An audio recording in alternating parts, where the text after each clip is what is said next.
Hello world, this is Shruti Pandey, and today I have with me somebody who I love, admire, and seriously, she's one of the person who is very inspirational and very inspiring to I don't know if for many women or not, but at least for me. She's Kanika Pandey. She's ruled the corporate world by working with many amazing brands that you would know. She's a successful entrepreneur, and not just that, she's also an amazing trained athlete in weightlifting. And today I want to understand her story, and thank you so much, Kanika, for giving me your time. Thank you, Shruti. I firstly feel very humbled every time someone as bright as you says anything kind about me, because you yourself are so amazing and have done so much good work. I also personally really enjoy support from girls and women who admire me, not just for the professional work that I have done, but also for the work or the inspiration that I have been giving to the world for fitness and weightlifting. So thank you, firstly, for acknowledging that. You said that you want me to explain my journey, right? And so I probably, very much like any young girl born in India, wanted to be an engineer, became an engineer, and then wanted to do an MBA. I did my MBA from Indian School of Business. I was very fortunate actually to have some amazing people in my batch. One of them is Mr. Aman Gupta, who's become a celebrity actually, I hear, in India now. I also had the privilege of having my resume being reviewed by Ankur Variku. So I would say that I've been fortunate to be surrounded by great people, and maybe a little bit of greatness rubs off, when you have good people around you.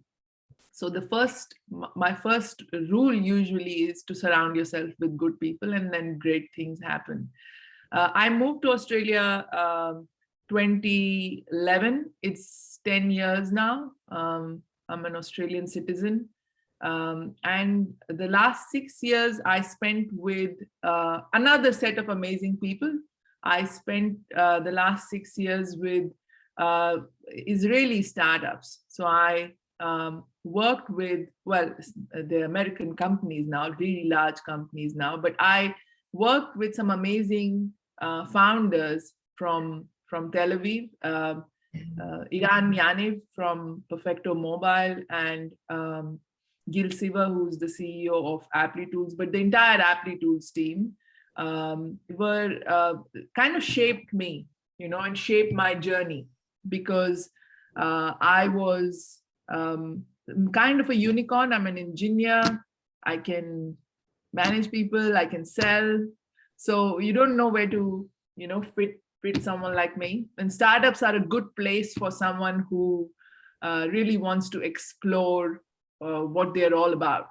So Applitools and Perfecto were great career growth phases for me, and I really enjoyed them. And you worked for Shruti for a test automation organization as well. So you would know that it's a fun space for Yeah, all the. absolutely. And you're so right in putting it the way you put it and described it so beautifully, when we are not the ones who like to be, contained in a frame or just be doing typical normal stuff. Like, it's like, okay, we can do this. What's more? So yeah, I did manage to work at two startups, and it's a fun ride, because you feel like, okay, this is probably the avenue where I can shine in all my Yeah, startups that I have. like, again, my career started with Finacle, which is a banking product from Infosys, and uh, I started as a module lead. I then did pre-sales. Then I even did emceeing for one of the flagship events, and somehow that's who I am.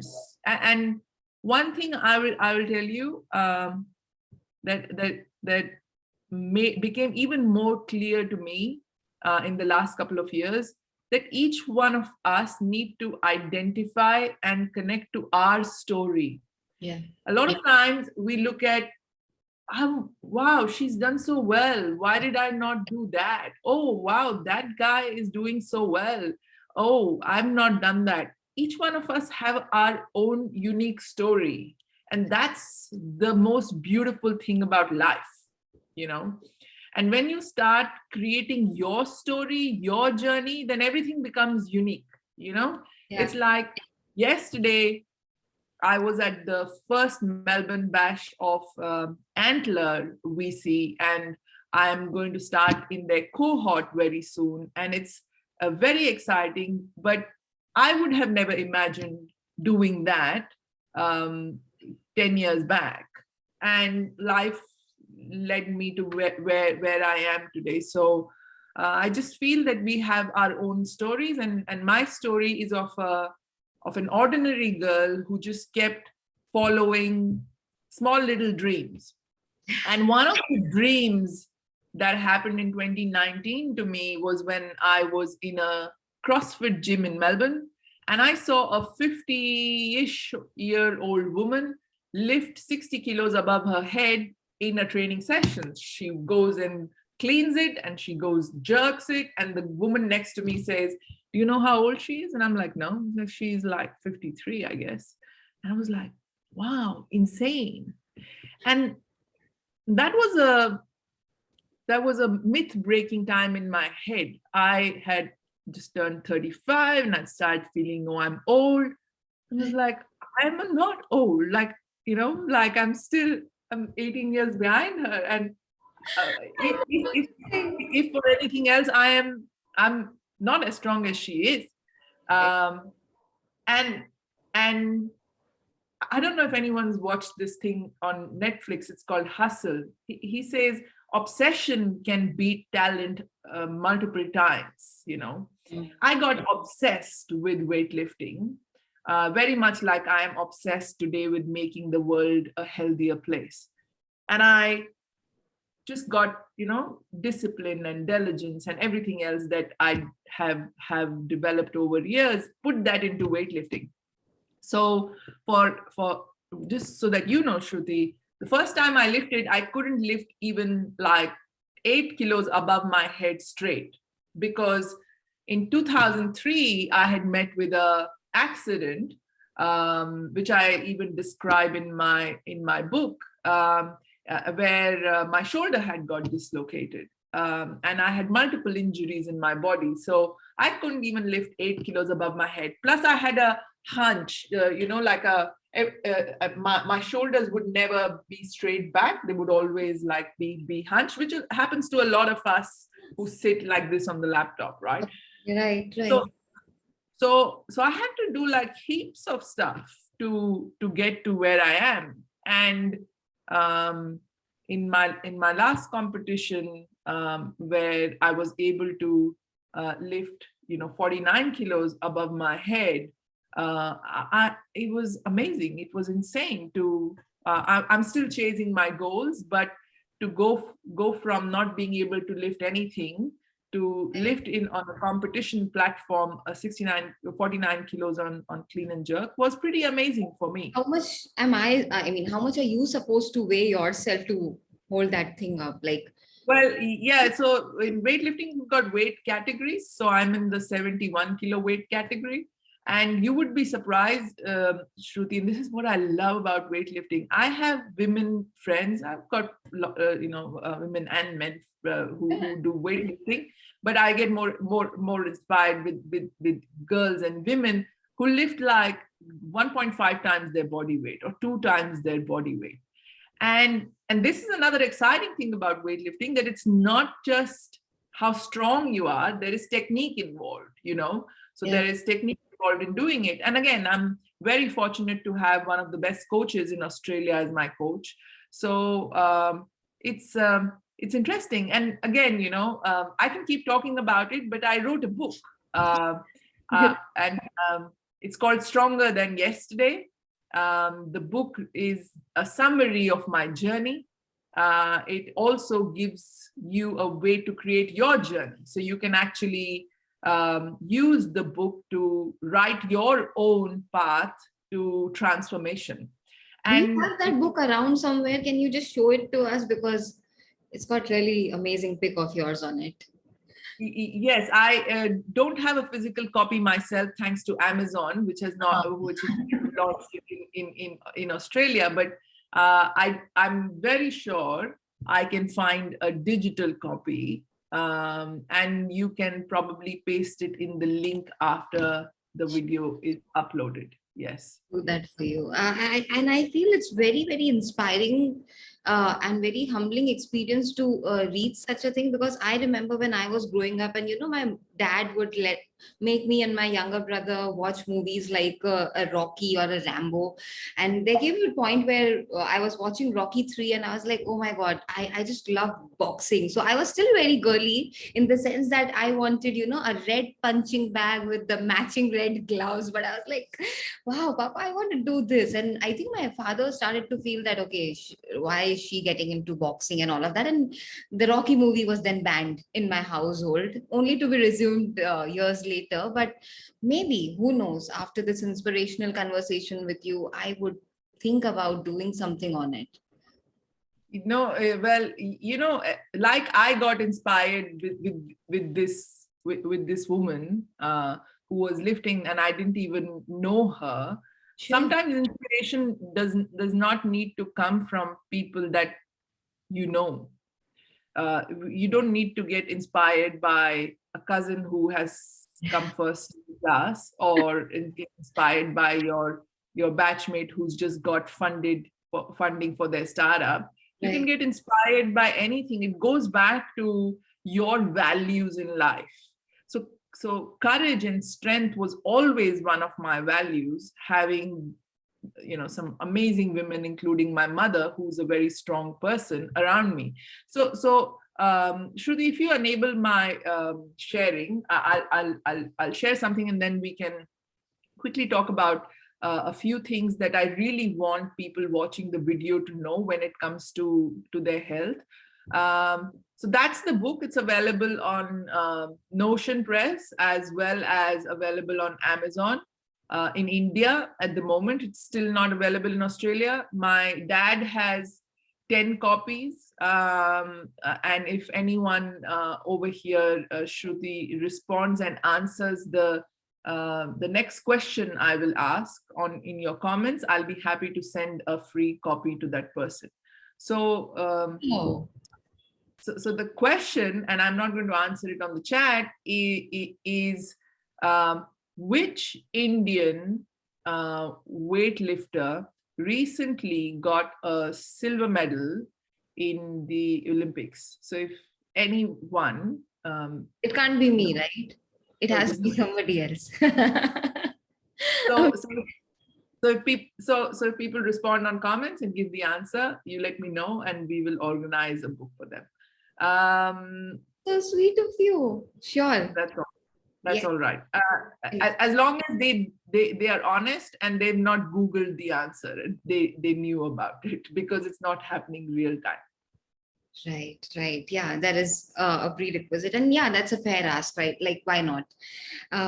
So let's see who will win that. But I also want to understand from your journey and story, couple of aspects, and precisely 3 simple questions, maybe difficult for you, I'm not sure. You can let me know. I want to understand how did you get into the importance of health? What is was it the meeting of the accident, or it was the 53-year-old woman who was weightlifting? Like, what really propelled you towards the direction of importance of health then? Yeah, so actually, strength training came to me as an accident, but being fit or being healthy was something that I think is a cultural thing that happened.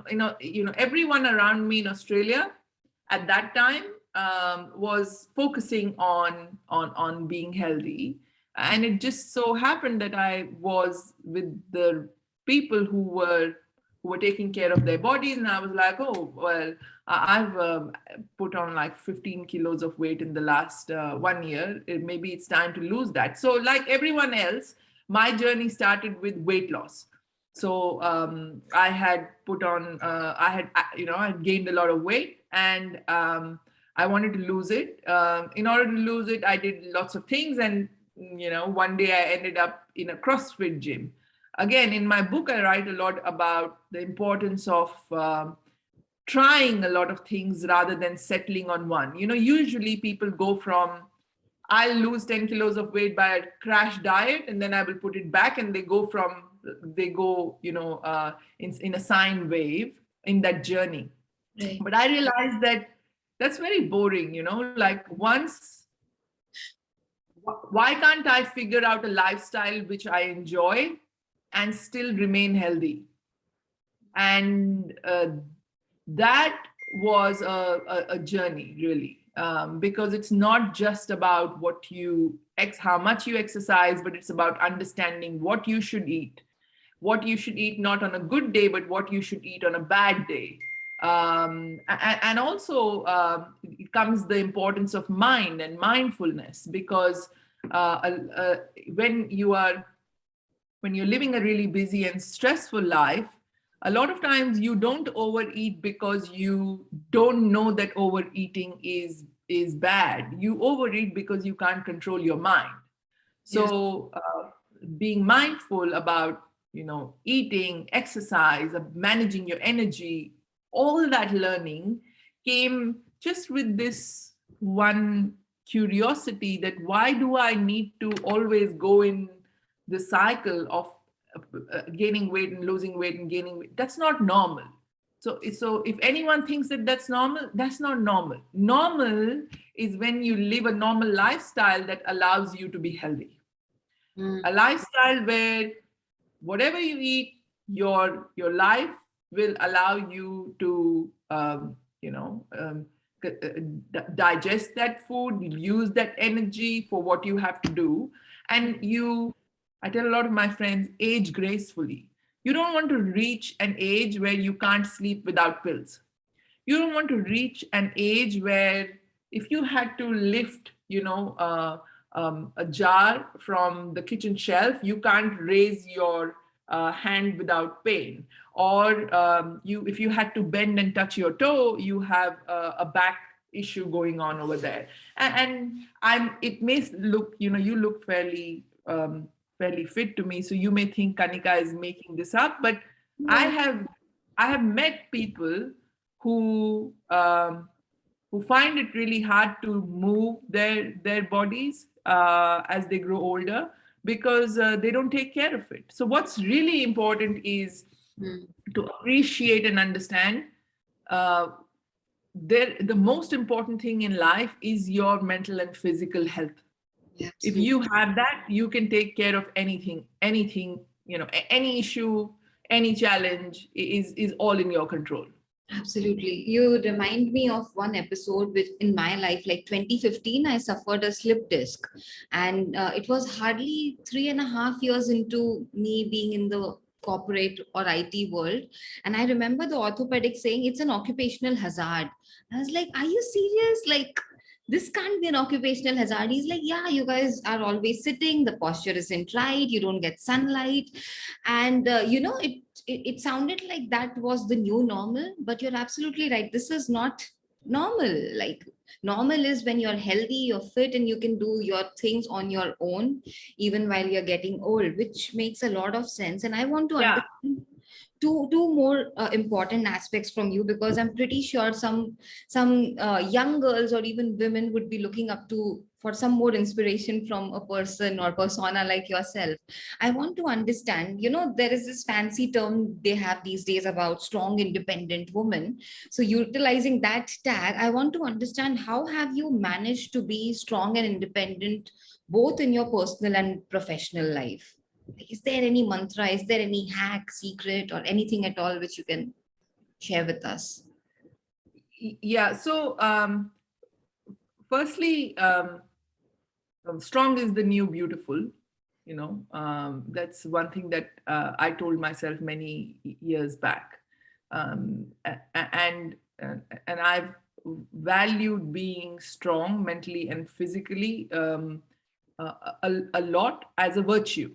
So different people can be different, but I do believe that you have to firstly believe in a value, in order to really live it through and through, right? Like you'll have good days and bad days. Now, going back to your question, I'm not perfect. No one's perfect when it comes to being strong all the time. Sure.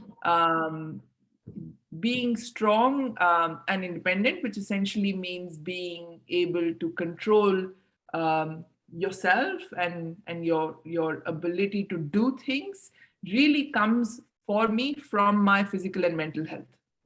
Every time, every time I feel not so strong, I would figure out whether that is a mental issue or a physical issue, and I will go and invest my time, whether it is a meditation or whether it is a little more on the session, and I approach myself in that manner. So, firstly, being strong and independent is a choice, and you make that choice by believing in it and being sure that this is who I want to be. You know, for example, you could look at a virtue, or you could look at something that someone else embodies, and maybe you don't relate to it. Maybe that is not you. You know, you should understand who you are really well, and which somehow, you know, I do, and I know that this is who I want to be, and then I back it up with work. I back it up with work that I do for my own physical and mental health. So this was a really nice and beautiful summarization of, I understand, which was a very difficult question to ask, and I apologize if I put you in the spot, but is this what also keeps you going, like owning up your truth, owning up your story, and taking that choice, okay, this is how I choose to be strong, or this is how I choose to be healthy? Is that Yeah, what you're doing? you know, when I take a lot of learning from nature. Okay, a tree, when a tree wakes up in the morning, do you think the tree wakes up and says, I want to be strong and independent today? No, that's what the tree is. The tree just lives what it is. You know, if it rains, it's still strong and independent. If it is sunny and nice like Melbourne is today, Sure. it's still strong and independent. So the point is, I don't wake up every day and decide this is who I am, and I just go live my life one day at a time and focus on things that are important and stay away from things that are not important. Things that are important is my health, my time that I give for my health, time that I give for my family, and then time that I give for my work. Now, a lot of us get too stuck up upon just one aspect of the balance of life. Okay, life is like a pizza. If one slice of that goes away, which probably means, oh, maybe you didn't get promoted this cycle, so work is not that great, but then that's fine. There are many other facets of your life, and you should be able to balance it out. So, going back to the tree, I don't wake up every morning and say, this is what I will do to prove to the world that I am strong and independent. I am strong and independent. That doesn't change. I Right. just go and live my life. Like, some people ask me, do you have like daily goals? And I'm like, no. Very similar to a tree doesn't have a goal of how many flowers I will have today. You know, it just does its thing. So I think we all need to just live more and think lesser, because the more you live each day, you will continue to shine automatically. The more you worry about, I had to do this, I couldn't do it, that person did it, that's where all the problem starts. Right. Yeah.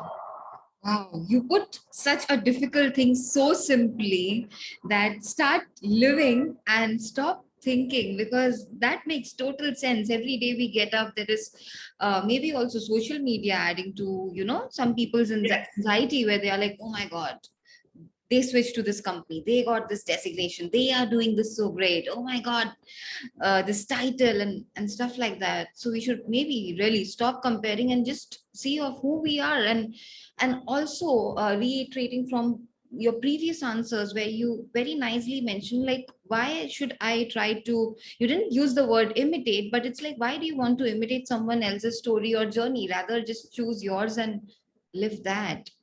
These are Yeah. such strong messages. And I also want to understand from you, clarifying that when you mentioned the time dynamics of that pizza, where you started off with time for yourself and health, then family, then work, is Work. how Yeah. to prioritize, or is it just Always. that Always. how to prioritize? Okay, makes The- sense. Makes sense. and sometimes maybe work, and this is a good one. There are days when I'm if I'm running a business, there are days when work will consume maybe a little bit more, and I may not be able to spend as much time as I want training. That's fine. Okay. We make those decisions. I do think that one thing that a lot of people, and I was guilty of not doing it before, is we don't take too many moments of silence or moments of mindfulness. I'm not going to talk about it as meditation or yoga. By the way, there was International Yoga Day, so happy International Yoga Day to everyone. But I'm not going to talk about a particular way of being mindful. You could just sit quietly at a place and give your thoughts some space, and that itself is mindfulness. And honestly, I have been meditating for more religiously for the last 2 years, but even before. And my biggest recommendation is, don't get stuck on whether you are doing breathing correctly or not, whether thoughts are coming correctly or not. And again, there's a lot that I have given in the book on what I do, but take some mindfulness time out, because that helps you just be okay with the prioritization and time distribution across the different areas. But investing in your health is should be like work. It's like daily work. You don't stop eating, you don't stop breathing, then how do you stop moving or doing? I meet people who don't do any sort of physical activity, forget about strength training. So my Yeah. question is, if you've not stopped eating and if you've not stopped drinking, then how did you stop doing that? It's as much a part of your life. Absolutely. Absolutely. I remember, because I was also one of them, when, you just get into the career mode and you're like, okay, I'm just getting started into the crazy, crazy corporate side of things. And I was like that. Like, I was just, home office, home office. That was the only TikTok that I was doing. So thank you so much for sharing such amazing wisdom nuggets with us. And that too, I think, tried and tested, right? Like, it's you are walking the talk, right? You have done this, you have also managed your work, you have also managed your life. And sometimes I feel the work life balance statement is all a myth. We're supposed to balance everything, and it's just life. So different Yes, it's aspects to it. It's life. And any parting thoughts that you would like to give us, Kanika, to this beautiful conversation that we've had with you? Yeah, I would just say, wherever you are in life today, just remember the best is yet to come. And I believe in that if you are able to do what I said, chase your own story, invest in your own health, and make sure that you are giving mindful minutes and time to think through where you are spending the most valuable thing that you have, which is your time. The best is yet to come. Human potential is amazing. If I know, I know someone who's 49 kilos and can lift 100 kilos above their head. If a human can do that, then anything is possible. If if Aman Gupta could become the kind of charismatic leader that he has become, which he probably wouldn't have imagined 10 years back, anything is possible. So just believe in yourself and chase your own story. Thank you so much. So anything is possible and chase your own story. On that thought, thank you so much, Kanika. Thank you so much for giving me your precious time today. No problem, Shruti. I see that your Zoom recording is getting over. Thank you for being so lovely, so kind. When I'm in India, you should catch up, and you take care of yourself. You too. Bye. Bye.